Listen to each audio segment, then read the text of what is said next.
Hello dear students, this is Arpit Gupta from Shiv Jyoti Educational Group Kota. So students, I hope you all are well at your places and you are revising your chapters which already been taught to you. So we are discussing about our 8th chapter, that is sources of business finance. We have discussed about the retained earnings. Now what are the retained earnings? It is the amount which is kept by the organization in the part of the profit. Now how the retained earnings is calculated?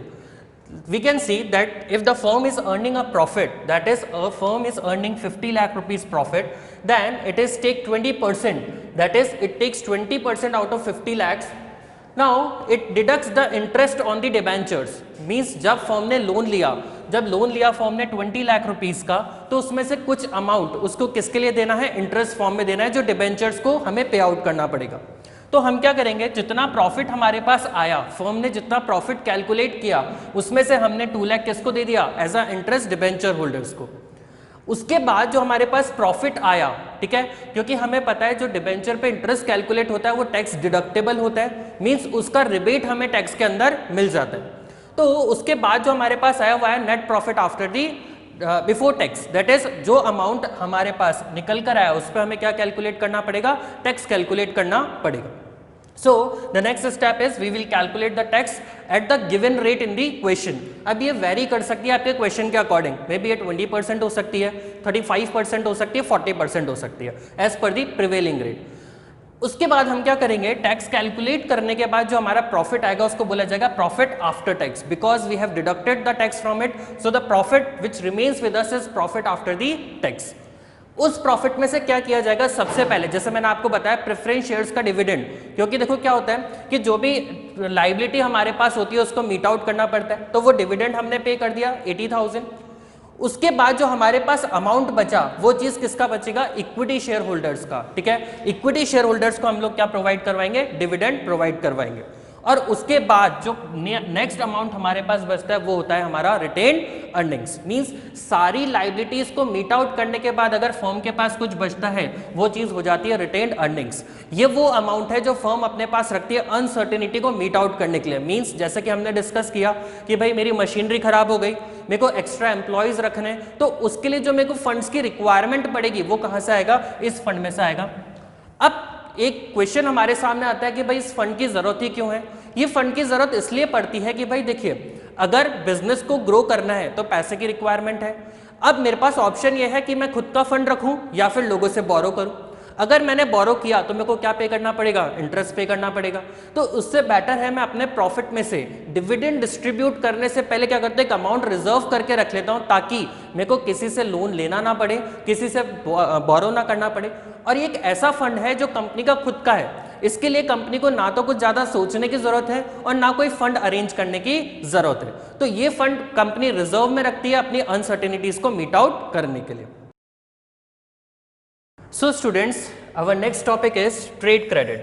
Now what is a trade credit? It means when one business requires the fund, then the fund is provided on the credit basis. That means क्या होता है कि भाई जब भी किसी buyer को goods credit पे ज़रूरत होती है, देखिए क्या होता है जब हम बिजनेस करना स्टार्ट करते हैं इनिशियली हमें कैपिटल लगानी पड़ती है, सारी चीज़ें कैश में परचेज करनी पड़ती है।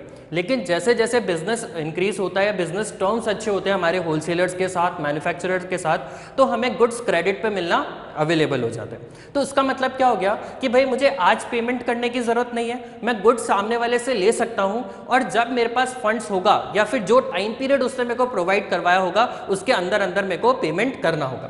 तो ये क्या है, एक फैसिलिटी प्रोवाइड की गई है किसके लिए, एक ट्रेडर के थ्रू परचेजर को। इसका मतलब जो पर्सन आपको गुड सप्लाई कर रहा है उसने आपको फैसिलिटी दे दी कि आप आज पेमेंट मत कीजिए, मेरे को आज रिक्वायरमेंट नहीं है, आप से फॉर 1 मंथ, आफ्टर 1 मंथ मेरे को पेमेंट कर दें। तो देखिए इससे फायदा क्या हुआ, एक ऐसा पर्सन जिसको आज गुड्स खरीदने हैं कैश में, उसको अपनी कैपिटल वहां पे लगानी पड़ेगी। लेकिन अगर बात की जाए मेरे को टाइम पीरियड मिल गया 1 मंथ का, तो मेरे को अपनी खुद की कैपिटल लगाने की जरूरत नहीं है, गुड्स मेरे पास आ जाएगा, गुड्स मैं मार्केट में सेल कर दूंगा, सेल करने के बाद जो मेरे को कंज्यूमर से अमाउंट मिलेगा उससे मैं अपना प्रॉफिट हटाकर जो अमाउंट है उसको पे ऑफ कर सकता हूं। तो इसका डबल बेनिफिट हो गया कि भाई मेरे को फंड्स अरेंज करने की जरूरत नहीं पड़ी। दूसरी चीज, जो गुड्स मेरे को कैश में परचेज करना पड़ता वो मुझे कैश में परचेज नहीं करना पड़ा, वो मेरे को क्रेडिट पे मिल गया। तो इसका मतलब कि यहाँ पे जो भी परचेज किए जाते हैं उसके इमीडिएट पेमेंट करने की जरूरत नहीं पड़ती, हमें आज पेमेंट नहीं करना, हमें जो भी टाइम पीरियड सामने वाले ने हमें प्रोवाइड किया है उस टाइम पीरियड के अकॉर्डिंग हम पेमेंट कर सकते हैं। लेकिन यहाँ पे एक प्रॉब्लम हमारे साथ में आती है कि भाई अगर ऐसा कोई बिजनेस है, ऐसी कोई बिजनेस ऑर्गेनाइजेशन जो शॉर्ट टर्म फाइनेंसिंग पे डिपेंड होती है, मतलब उसके पास इतनी रिसोर्सेज नहीं है, तो क्या होगा, उसको पेमेंट जल्दी करना पड़ेगा। दूसरी चीज, ये उन्हीं फर्म्स के लिए अवेलेबल है जिनकी मार्केट में क्या अच्छी है, जिनकी गुडविल मार्केट में अच्छी है, मतलब जिनका टर्म्स ऑफ पेमेंट अच्छा है, जिन्होंने अपनी रेपुटेशन मार्केट में बना रखी है, वही लोगों को ये फैसिलिटी प्रोवाइड की जाती है। आज हम कोई भी नया बिजनेस स्टार्ट करते हैं तो बिजनेस स्टार्ट करने के बाद मेरे को ये फैसिलिटी नहीं मिलेगी, क्योंकि मैं मार्केट में नया हूं, अभी मेरे को कोई लोग जानते नहीं हैं। तो जब मैं धीरे धीरे अपना बिजनेस करूंगा, मैं अपने बिजनेस का टर्म्स ऑफ पेमेंट अच्छा रखूंगा, तो ही मेरे को ये फैसिलिटी प्रोवाइड की जाएगी। अब देखिए क्या होता है कि भाई अगर हम ट्रेड क्रेडिट की बात करते हैं तो उसके कुछ प्रॉफिट्स होते हैं और कुछ लिमिटेशंस होती है। प्रॉफिट की बात की जाए कि भाई एक ऐसा सोर्स ऑफ फंड है जो मेरे को कंटिन्यूस बेसिस पे मिलता रहता है। मतलब क्या होगा, मैंने आज फॉर एग्जांपल गुड्स परचेज किए, ठीक है, गुड्स मैंने क्रेडिट पे ले लिए, उन गुड्स को मैंने सेल करा, सेल करने के बाद मेरे पास अमाउंट आ गया, प्रॉफिट आ गया, मैंने क्या किया, पुराना पेमेंट कर दिया और गुड्स क्रेडिट पे ले लिए। तो इसका मतलब ये हो गया एक ऐसा सोर्स ऑफ फंड हो गया जिसमें मेरे को आज अपनी मनी अपने पास से कुछ लगाने की जरूरत नहीं पड़ेगी। दूसरी चीज कि भाई अगर आपकी क्रेडिट वर्दीनेस अच्छी है मार्केट के अंदर, ठीक है, आपकी रेपुटेशन अच्छी है मार्केट के अंदर, तो इजीली इस टाइप का फंड आपको अवेलेबल हो जाता है, गुड्स आपको क्रेडिट पे प्रोवाइड करवा दिए जाते हैं। जनरली सेल्स को प्रमोट करने के लिए ये ऑर्गेनाइजेशन करती है। देखिए इससे सिर्फ बायर को फायदा नहीं है, इससे सिर्फ शॉपकीपर को फायदा नहीं है, इससे ट्रेडर को भी फायदा है। क्यों? क्योंकि जो उसकी सेल है वो इंक्रीज होगी। अगर मैंने फैसिलिटी दे दी क्रेडिट की तो उससे फायदा क्या होगा कि भाई जो सेल है वो क्या हो जाएगी, इंक्रीज हो जाएगी ट्रेडर की, वो ज्यादा लोगों को अपना गुड सेल कर सकता है, क्योंकि बिकॉज आज उसको पैसे नहीं ले रहा है वो किसी से, और अगर पैसे नहीं ले रहा है तो डेफिनेट सी बात है जो सेल अगर क्रेडिट पे दिया जा रहा है, उधार पे दिया जा रहा है, तो ज्यादा लोगों को रीच कर सकते हैं। दूसरी चीज, अगर किसी भी ऑर्गेनाइजेशन को अपनी इन्वेंट्री इंक्रीज करनी है तो इस मेथड का यूज किया जा सकता है। अब इन्वेंट्री कैसे, भाई देखिए मेरा अगर कोई मान के चलिए सीजनल गुड्स है, हम बात करते हैं सीधा सीजनल गुड्स की, तो सीजनल गुड्स क्या है, हमें पता है एक लिमिटेड टाइम पीरियड के लिए आएंगे, ठीक है, उसके बाद वो गुड्स नहीं होंगे। फॉर एग्जांपल हम बात करते हैं मैंगो, ठीक है, मैं एक मैंगो वेंडर हूं, मेरे को पता है एक ऐसा फ्रूट है जो सीजन बेस्ड आएगा, हर 12 मंथ्स में को ये फ्रूट्स अवेलेबल नहीं होंगे, तो मैं क्या करूंगा, आज गुड्स परचेज करके क्या करूंगा, रख लूंगा क्रेडिट पे, तो उससे फायदा क्या होगा, मैं अपनी इन्वेंट्री मेंटेन कर सकता हूं, जिस टाइम डिमांड आएगी इस प्रोडक्ट की मैं इस प्रोडक्ट को सेल कर सकता हूं। तो पहली बेनिफिट क्या हो गया कि भाई मेरे को इन्वेंट्री मैनेज करने में क्या हो जाएगा, इजी हो जाएगा। नेक्स्ट आता है does not create any charge on the assets, that means मेरे को अपनी कोई भी एसेट्स मॉर्गेज रखने की जरूरत नहीं होती, क्योंकि जनरली हमने देखा है कि भाई जब भी कोई लोन लिया जाता है, जब हम बैंक के पास जाते हैं तो बैंक हमसे क्या मांगती है, सिक्योरिटी मांगती है, कोलेटरल, कि भाई आपके पास कोई फिक्स्ड एसेट्स हैं तो आप उसको हमारे पास मॉर्गेज कर दीजिए, तभी हम आपको लोन देंगे। लेकिन ये एक ऐसा फाइनेंस है जिसमें मेरे को अपनी कोई भी एसेट्स मॉर्गेज करने की जरूरत नहीं होती है, मैं अपनी एसेट्स भी रख सकता हूँ और उस एसेट्स के बेसिस पे दूसरे सोर्सेज से फाइनेंस अरेंज किया जा सकता है। तो ये थे इसके लिमिटेशंस की बात कर लेते हैं अब हम। देखिए ट्रेड क्रेडिट के जैसे जैसे बेनिफिट्स भी है तो कुछ लिमिटेशंस भी है, डेफिनेट सी बात है। देखिए क्या होता है, ट्रेड क्रेडिट एक तरीके से लालच की तरह होता है कि भाई सामने वाला बंदा हमें गुड्स प्रोवाइड करवा रहा है तो जितना ज्यादा गुड्स हो सकता है हम प्रिजर्व कर लेते हैं, कंजर्व कर लेते हैं।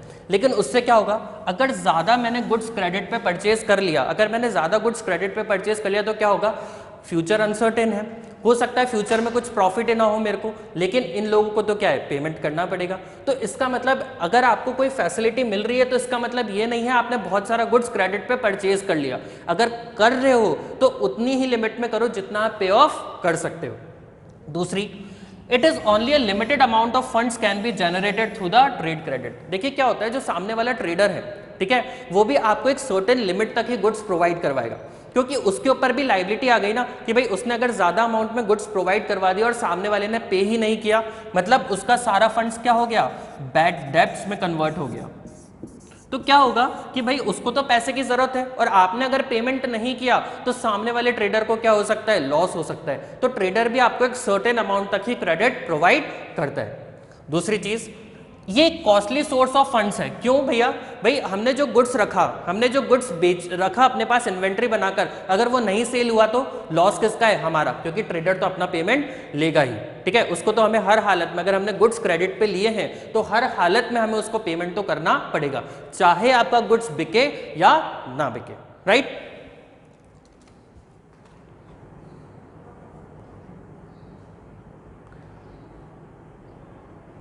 ओके, नेक्स्ट टॉपिक हम बात करते हैं फैक्टरिंग।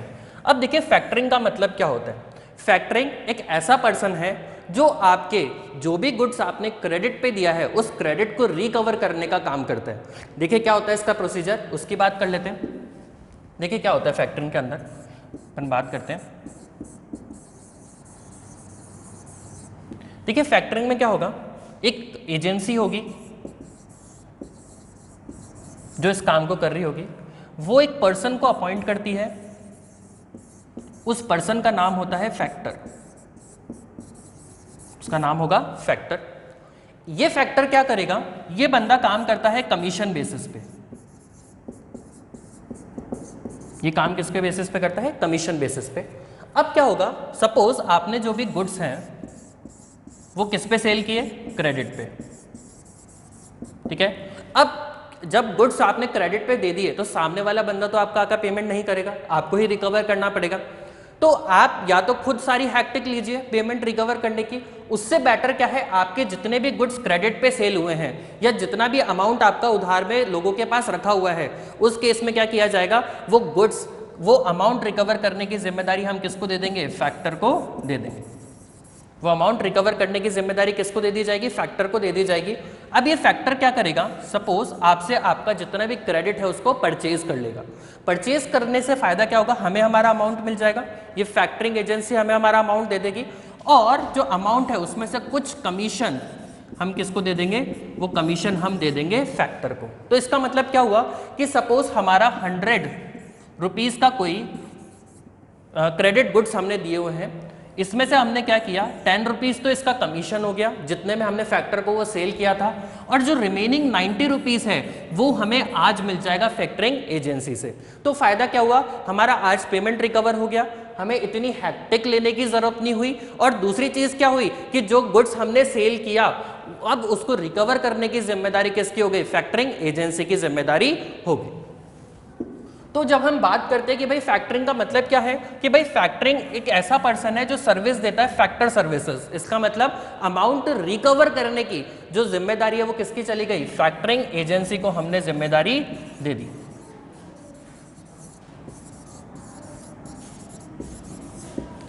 नेक्स्ट हम बात करते हैं कि भाई जो फैक्टरिंग है उसको दो पार्ट्स में डिवाइड किया गया है। पहली चीज discounting of bill. That means अब क्या हुआ कि सपोज हमने किसी को गुड्स क्रेडिट पे बेचा, तो आपने एक प्रोसीजर पढ़ा डिस्काउंटिंग का जो बैंक करती है, वही सेम प्रोसीजर किसका है? फैक्टरिंग का है। फैक्टरिंग क्या करेगा कि आपका बिल डिस्काउंट कर देता है। दैट मीन्स अगर आपने किसी को भी गुड्स क्रेडिट पे सेल किया तो वो बंदा आपको कुछ डॉक्यूमेंट बनाकर देगा जिसे बोला जाता है बिल। अब वो बिल को क्या करता है, बिल को वो डिस्काउंट करती है फैक्टरिंग एजेंसी अपना कमीशन काटने के बाद। तो पहली चीज क्या हो गई कि भाई डिस्काउंटिंग ऑफ बिल। अगर रिकॉर्ड्स बेसिस की बात की जाए तो जो क्लाइंट है वो प्रोटेक्ट नहीं किया जाता against any bad debts. That means आपने जो गुड्स क्रेडिट पे सेल किया वो फैक्टर ने परचेज तो कर लिया, लेकिन वो आपका अमाउंट रिकवर करवा पाएगा या नहीं करवा पाएगा इसकी कोई गारंटी नहीं होती। लेकिन अगर बात की जाए नॉन रिकॉर्ड्स बेसिस पे तो इसमें गारंटी होती है कि जितना भी अमाउंट है इनवॉइस का वो आपको वापस से रिकवर करवा दिया जाएगा। इसका मतलब your amount will not becomes bad debts in any of the situation. आपको जितना भी अमाउंट दिया गया है वो अमाउंट आपका वापस से रिकवर करवा लिया जाएगा। नेक्स्ट अगर हम बात करते हैं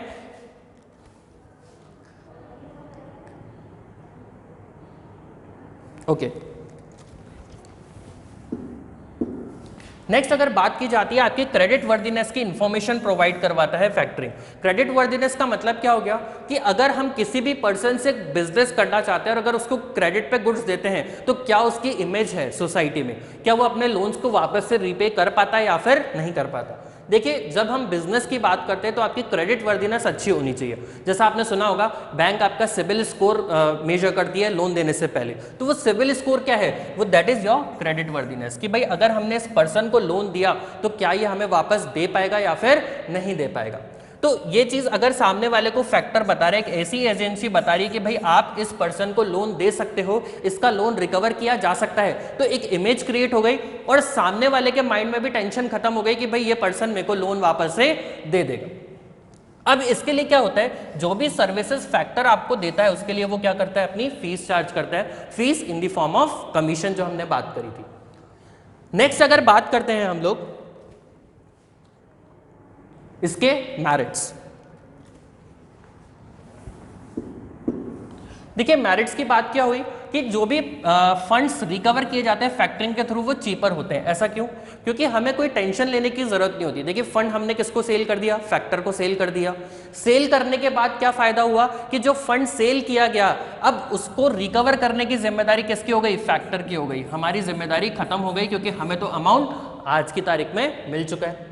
दूसरी चीज क्या हो गई कि भाई अगर कोई भी लाइबिलिटीज है उनको मीट आउट इजीली किया जा सकता है। मींस मेरे को जो पैसा कस्टमर से रिकवर होने वाला था उससे मेरे को अपना बैंक के लोन का पेमेंट करना है या कोई भी अदर लाइबिलिटीज है। देखो फंड्स मेरे को आज मिल गए, तो फंड्स मेरे को आज मिलने के बाद क्या हो जाएगा, मैं अपनी लाइबिलिटीज जो दूसरी लाइबिलिटीज है, दूसरे क्रेडिटर्स हैं, उनकी लाइबिलिटीज को मीट आउट कर सकता हूं।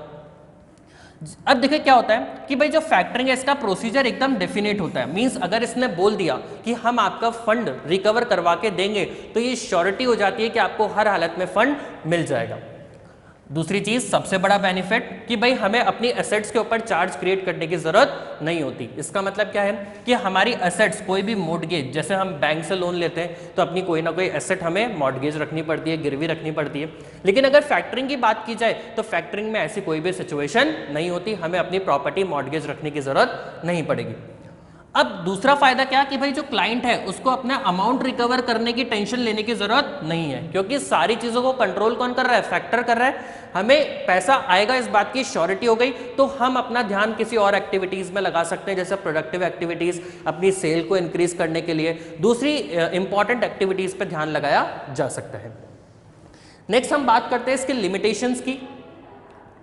देखिए सबसे पहले अगर लिमिटेशन की बात की जाए तो क्या लिखा हुआ है कि भाई this source is expensive when the invoice are numerous and smaller in amount. देखिए क्या है, अगर मैंने बहुत छोटे छोटे इन्वॉइसेस, सपोज मेरा इन्वॉइस 150 रुपीज़ का है, मेरा इन्वॉइस 200 रुपीज़ का है, ऐसे छोटे छोटे इन्वॉइसेस अगर मैंने इशू कर रखे हैं तो उस केस में मेरे साथ क्या हो जाएगी, प्रॉब्लम हो जाएगी। क्योंकि फैक्टर क्या करता है, हर बिल के लिए अलग सिक्योरिटी लेता है, अलग कमीशन चार्ज करता है, तो मेरे लिए क्या हो जाएगा, वो चीज़ एक्सपेंसिव हो जाएगी। अब जो एडवांस फाइनेंस प्रोवाइड किया गया फैक्टर फर्म में is generally available at the higher interest cost. इसका मतलब क्या होता है कि जब आपको अमाउंट रिकवर किया गया, देखिए क्या बात करते हैं इसकी, भाई आज मैंने फैक्टर से पेमेंट ले लिया, ठीक है, उसने मेरे को एडवांस पेमेंट दे दिया, मतलब ये जो अमाउंट मेरे को रिकवर हुआ है ये एडवांस में हुआ है। तो क्या करता है फैक्टर, जब तक उसको एक्चुअल क्लाइंट से पेमेंट रिकवर नहीं होगा तब तक वो क्या करेगा, तब तक उस अमाउंट पे मेरे से इंटरेस्ट चार्ज करेगा। ठीक है, मतलब मेरे को जब तक क्लाइंट पेमेंट नहीं देता उस पीरियड तक के लिए मेरे को उस फैक्टर को क्या देना पड़ेगा, इंटरेस्ट देना पड़ेगा। तो मेरे लिए क्या हो गया, ये एक कॉस्टली अफेयर हो गया। नेक्स्ट हम लोग बात करते हैं थर्ड पॉइंट की। देखिए क्या लिखा है, जो फैक्टर होता है उससे थर्ड पार्टी जनरली डील नहीं करना चाहती। क्यों? क्योंकि देखिए फैक्टरिंग एक ऐसी एजेंसी है, आपने देखा होगा कि भाई बहुत सारी मूवीज में हम लोग देखते हैं कि भाई अगर आप लोन नहीं देते तो बहुत सारे लोग आते हैं जो आपकी प्रॉपर्टी को डैमेज कर देते हैं, आपकी प्रॉपर्टी को लेकर चले जाते हैं। तो वो लोग कौन होते हैं, वही होते हैं फैक्टर्स। ठीक है, उनका काम क्या होता है, जितना भी लोन है उसको रिकवर करने का। तो जनरली क्या होता है, पार्टीज उनके साथ डील नहीं करना चाहती। वो क्या चाहती है कि भाई जिस पर्सन से हमने वो क्रेडिट लिया हम उसी के साथ डील करें, किसी थर्ड पार्टी को अपनी फाइनेंशियल इंफॉर्मेशन शेयर ना करें। तो जनरली क्या होता है कि जो थर्ड पार्टी होती हैं वो हेजिटेट करती हैं इन लोगों से डील करने में, राइट।